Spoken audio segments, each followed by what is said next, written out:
It's good to be here with you all, the third iGaming Next IO conference.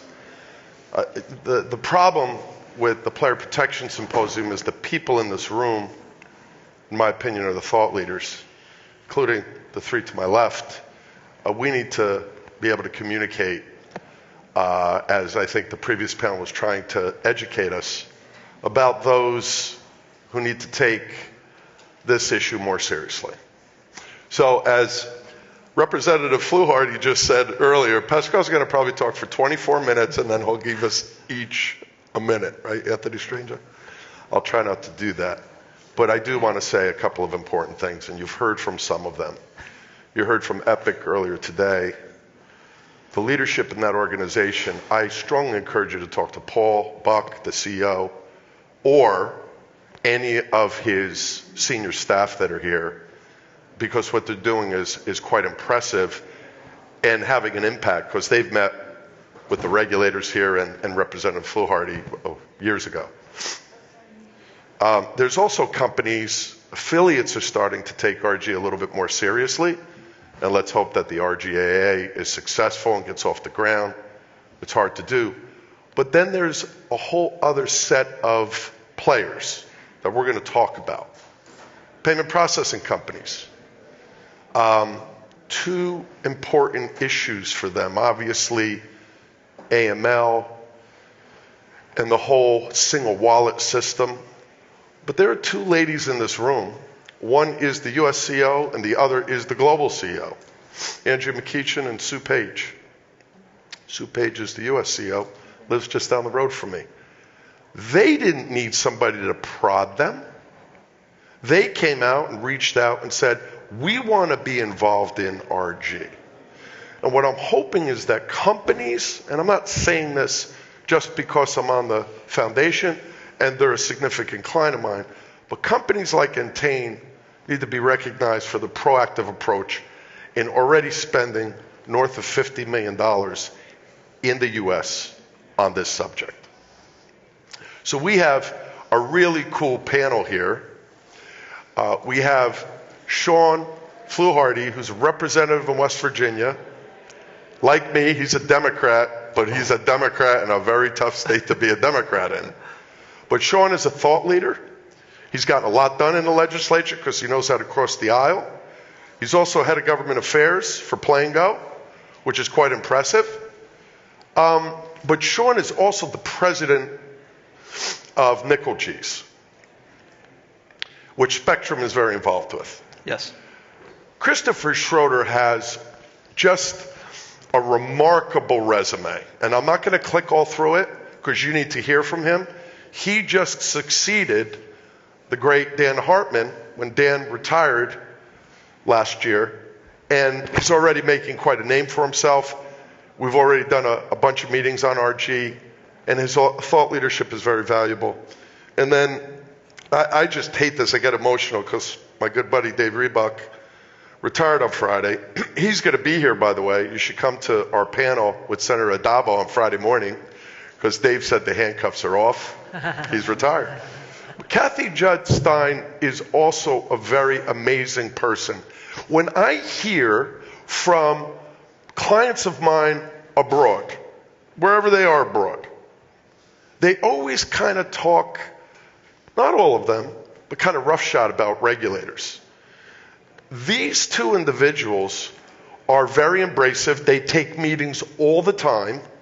And it's not no, it's trying to find a way to do things in a compliant regulatory way.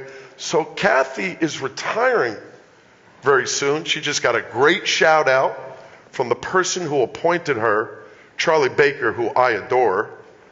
Need more Republicans like Charlie Baker. Cathy, congratulations on a great career. So I'm going to start off with you, Cathy, and let's talk about the good, the bad, and the ugly of RG and what regulators are trying to do forward thinking.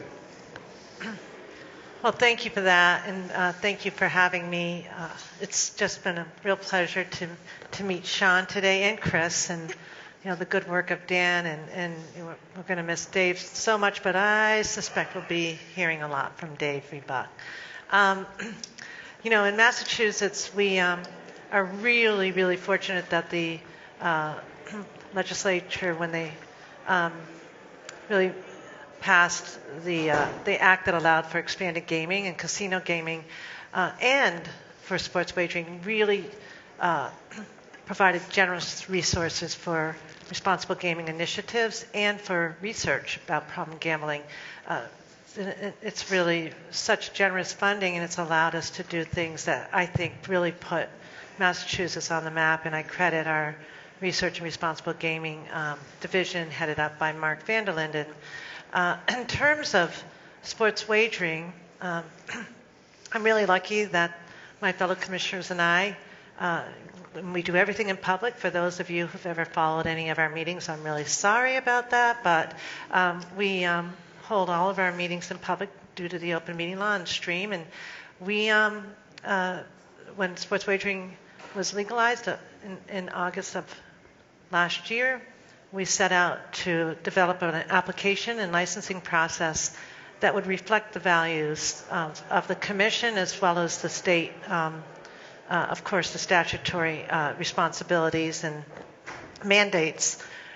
And we were united on just prioritizing consumer protections and responsible gaming. So our application had a section devoted to responsible gaming. And I have to say that the good is this, is that in Massachusetts at least, our online sports operators are really working with us. They respect and they get that this is a priority for us, that we're innovative in this space, and we want them to join us. And our statute has some really good points. They mandate that all sports wagering operators develop a responsible gaming program, mandating a comprehensive employee training so that the employees at the sports operators can identify and address signs of problem gambling. They require the statute requires or actually puts a premium on consumer protection so that players can actually control their gambling. So, for instance, they have to be able to access their history of wagering, and there are restrictions on what operators can do for customer retention when they see a player trying to exit their account, close their account. So those the statute speaks to a lot of what we've adopted as our values, and for me, we're just really very, very pleased with the cooperation. On a quarterly basis, our sports wagering operators report to us not only on the revenues that are generated and not only on employment numbers, which actually include DEI relevant numbers. They also report on, let me think. The main thing is that they report on VSE accounts, and they also report on the data of the responsible gaming tools that we required as part of the application process. And that gets to sort of one of my frustrations in terms of the bad, is that we really are learning that those tools that we mandated, with respect to restrictions on account wagering, on time on device, on cooling off periods, on deposit limits, they're just not being used. We had all of our applicants demonstrate to us how those responsible gaming tools were being used, how they would be conspicuously available, and yet they're reporting to us it's like less than 5% and even sometimes less than 1% use. So, we are looking for innovations, and they're doing a great job of trying to figure out how to destigmatize those tools, but it is a frustration where we may have guessed wrong on that, and we're going to have to do research, and we're going to have to follow trends from all of our fellow regulators and from the industry to figure out, is there a better path to take, or do these tools need to be, is it a matter of education and marketing? I won't get to the ugly yet. Okay. Markers of harm. That's what you're talking about. Christopher, talk talk about where Colorado is, what you're working on RG, and what's the thought process for staying ahead of the curve? Because there's no perfect answer to this, right? It's an evolution, an ongoing process.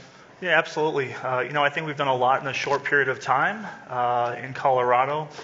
Most recently in September, we implemented our self-exclusion program where we actually started to own that process. Prior to that, it was done through the Problem Gambling Coalition of Colorado. But we started to own that process in September. I'm happy to say that since September, we've had 150 people approximately sign up for our exclusion list, which stops them from all forms of regulated gaming in Colorado. We also hired a responsible gaming manager just to be really owning responsible gaming and working with our operators, working with the division, working with the public to make sure that we're not only informing the public and our stakeholders, but also we're informing our division itself to make sure that we're staying on the cutting edge, we're learning as much as possible, and making sure that we collaborate with other regulators and other operators as well. So that's been very, very successful for us. Most recently at our last commission meeting, we did our third round of grants. We've been lucky enough in Colorado to have a grant program that was approved by legislation where we can give out grants through our commission on different initiatives that can help us with education, helping us with research, helping us really better understand problem gambling as a whole. And so at our last commission meeting, we gave out another $2 million through our commission to different grant recipients to really help us fight the cause of problem gambling. I think that over the next few years, we're really going to focus on education of the public, really making sure that we're collaborating well. I think that one area that concerns me, keeps me up at night, is social media. I think that social media has a lot of great benefits too, but I think it also has a lot of harm when it comes to problem gambling. One involves influencers. The other thing involves the videos that are posted online from illegal gaming websites that make it look so easy to win all kinds of money and to have life-changing money overnight. And I think that it's not always on the up and up on those videos. I think sometimes they're made that way for a reason, in order to get people to gamble on those websites more, at those offshore websites. And so I think that I want to look into more of that social media component to see what we can do in Colorado, and working with all of our stakeholders to better educate the public through that means, and also to try to limit the amount of fictitious and inappropriate social media posts online that affect sports betting and also affect gambling as a whole. So I think that's kind of where we're hoping to head to. Shawn? Bill, what's your good, bad, and ugly? Thank you for the introduction earlier. And as I need to tell the audience, if we had a betting market for Bill Pascrell III on over-under how much speaking time he'll take, always bet the over. That's what I told Bill earlier. So honored to be here. Honored to be here as President Nickel G is also head of government affairs with Playn'GO. And I think when you talk about why we're here in responsible gambling, Playn'GO embraces the entertainment model. That we understand that entertainment should not come with addiction, and then the pursuit of profit should not come at the expense of people. So you won't see Playn'GO using direct bonus buys in the iGaming infrastructure, which has been banned in places like the UK, as you know. But the good and the bad and the ugly comes down to the good. The good part is where policymakers come in, because the industry on its own probably, most likely, is not going to police itself. So lawmakers and regulators have to come together and put that framework in place on what policing looks like. So the good part is we need to legalize online gambling, legalize sports betting, so we have that infrastructure in place, that framework that actually protects the consumer. We know that consumers are going to find the market. The black market shrinking is a good thing. That requires legalization. The bad part of it is it's taking quite a long time. Now, sports betting jumped out quickly, Bill, as you know. It's very popular. Everybody seems to understand it. iGaming, not so much, because there's an education gap with policymakers. I serve with individuals who struggle to silence their phone in a room. So the idea that you're going to sell them the ability to bet on their phone is completely foreign to them. And then the policymaking and regulatory decisions that come into that are also very foreign to many legislators throughout the country. And the ugly part is politics. I mean, let's be honest here. Politics is an ugly, ugly game. And a lot of things get said in the process of legalization. And I think Cathy and Chris made great points. We have to have collaboration between states, whether it's player protection when it comes to sports betting, whether it's regulators coming together for best practice methods. And I feel like we tend to have islands, pockets of part of this country where we're not communicating between the audiences as well as we should to really put politics aside and get things done. But then now you have states, the intricacies involved with legalization. Every state is different, as you know. Bill, how long have you been doing this? Too long. Just too long? That's what you're coming with? 35 years. And every state is unique. Right. If I'm in New York and we have Senator Adalbo and Assemblyman Pretlow, they've been pushing this, but then you have the intricacies of the unions in the casino aspect, downtown casinos. Then you travel down to Maryland and you have a referendum at play like you do in Colorado. Yep. And you have legislation which moves through the city of Baltimore. And you have the casinos and Cordish. And so you have all these things at play just to get a bill across the finish line. And then at the end of the day, who do we hear from the most as a lawmaker? Basically the industry. Responsible gaming folks don't have the lobbyists that the industry has. So you have to take it upon yourself as a lawmaker and as a regulator to make sure that those people have a seat at the table when the decisions are being made. So we're not playing catch up like we are in many states, even my own. I'll be the first to admit. There are things that we probably should have been doing when we first passed legislation that we learned after we executed it. But you know what we have? The ability to go in with the framework in place to protect the consumer. And that doesn't happen unless in a black market. So that's why the goal at the end of the day is to shrink it. Yeah, I mean, you're absolutely right. And I appreciate all three of your intro comments. But what's frustrating to me is I don't fault politicians, policymakers, or regulators. I fault us as the industry for not speaking more clearly about the fact that when a legislator or governor says to you, well, we just don't want to legalize iGaming because we don't want to have the problem of people betting on their phones. They're doing it anyway. Why can't we get that message across? And states like New Jersey smile because they've been doing it for years. They've been making good revenue. Jobs have been created with live dealer. All those opportunities can come. And then you get in the way of, like in New York, we're having the problem with the unions. But I think we can do a better job. And why I just like working with companies, like I mentioned earlier, Epic and NeoServe, is they're forward thinking, they're proactive. They're not waiting for a regulator to drag them in. They're going in proactively, not asking for something, trying to work in a collaborative way, as we've discussed. What's in that coffee? With them before. So here's the question. There's two verticals on RG. Prevention and treatment. How are we doing on both, in your opinion? They're the experts. And that's another thing, Bill. The policymakers like myself need to realize the experts in the room need to be making some of these decisions, not just the lawmakers. Right. Well, I think there's always something more that can be done. I think my biggest concern from Colorado is, how can we work better with other jurisdictions? How can we work better across the board as a nation to have a one-stop shop for, signing up for an exclusion list or for having a sole 1-800 number for help and assistance. I know we have all kinds of politics involved, like Shawn stated, but I think there's so much more that we can do as a whole to work better with different jurisdictions, different regulators. But I think that in time that'll come. But I think there's always more room that can happen. Look, I know our lane as a regulator, and in Massachusetts, I'm really proud of the fact that we've pushed the limits in terms of advertising. We pushed the limits of our state law and the First Amendment, and we've imposed restrictions on our licensees that are going to protect those who are our most vulnerable population.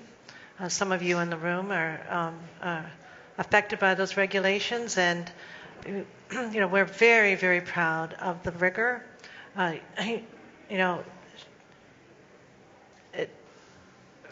We just have to protect our younger population. We have to have restrictions on the advertising. We don't allow for any advertising on college campuses. We have really spent so much of our effort to impose for Massachusetts a landscape that reflects the values of not only the 5 commissioners but our entire team, and actually our lawmakers. And that included Charlie Baker, who filed the first piece of legislation that said, I don't even want teams to be bet on, college teams to be bet on. Ultimately, the legislature had the wisdom to at least make sure that there couldn't be any individual player props on student athletes. When we think about protection and prevention, and those who are, of course, at risk of problem gambling, those who are on our VSE list, it's up to the industry, it's up to the regulators to strike that to just reach and be the leaders to protect those vulnerable populations. It takes a village, and it includes the industry. I feel very, very positive about the operators in our Commonwealth. We expect a lot of them. They know we are rigorous. They know we're fair, and they're rising to the occasion. In terms of treatment, Bill, we're really lucky in Massachusetts to have it be well funded. That is a lane for the Department of Public Health. We support and collaborate with the Department of Public Health. We also work very closely with the Attorney General's office to start to really make holes in what really is, for me, the ugly, which is the illegal market. Right. You've heard me, Bill. I'm very frustrated by the fact that we require our licensees to jump through hoops, and yet there are still those operators who are getting away without any responsible gaming tools, without any consumer protections. Our young people are using those illegal sites, and I know maybe you and I differ a little bit, but I think that the regulated market is very much competing with the illegal market, and I'm proud that the Attorney General's office in Massachusetts has just taken some initial steps to issue cease and desist letters on the DFS operators who really were conducting sports betting, and until they have a license from Massachusetts Gaming Commission, they're not going to be allowed to offer those products any longer. So it takes a village. Shawn? One group that has been omitted through the conversation, and I think since we've had the efforts of sports betting and iGaming, and that's our academic institutions. Today, the Senate in West Virginia is hearing the Responsible Gaming and Research Act, which will allow West Virginia University to take the data provided from all sectors that we have. We have iGaming, we have sports betting, we have iLottery. We still have Greyhound racing in West Virginia. So we have last state in the nation. The last one left in my district. But point being, our academic institutions should be collaborating with our regulators and lawmakers. And this is an opportunity for us to say, we'll take that data, let our experts and our research institutions, Western University is an R1 institution, and then report back to the legislature, report back their findings to West Virginia Lottery or gaming commissions, so that way they're part of this as well. And I think we've left our academic institutions on the sideline instead of making them part of the formula for a successful, sustainable model going forward. Well, I love that. Real quick, because we're running out of time, and somebody wants to ask a question, raise a hand, but it's up to you. I'm really frustrated about this whole, you brought it up, Cathy, in an elegant way, this whole belief that we shouldn't be on college campuses, right? Now, we allow certain states, allow companies like Epic to come in and speak to the players and the coaches. What about the student body? And remember, we do it for sex education. We do it for alcohol. We do it for drugs. We're not saying come on campuses to say, go, go, go, bet on whatever. Well, what's the thought process there? And why aren't we pushing harder to bring companies in to educate people, not in a sort of slip and slide way? Well, I think that goes to the bill we're getting ready to pass right now. It's going to allow for the academic institution to partner with private entities to build the model. And we have collaboration between states. Ohio passed their player protection bill. That's right. We're on the brink of passing the same bill because, to my point, If Ohio doesn't, we don't. You could hop the border and be in my district in 5 minutes. That's right. And and then we're not protecting players and the consumer. So that collaboration all comes down to. But adding the academic institutions to this formula, I think, will the longevity for a sustained model. That's what we need. Research-based, credible analytics. So, ladies and gentlemen, please join with me in thanking this great panel. We're right on time. Thank you. Thank you.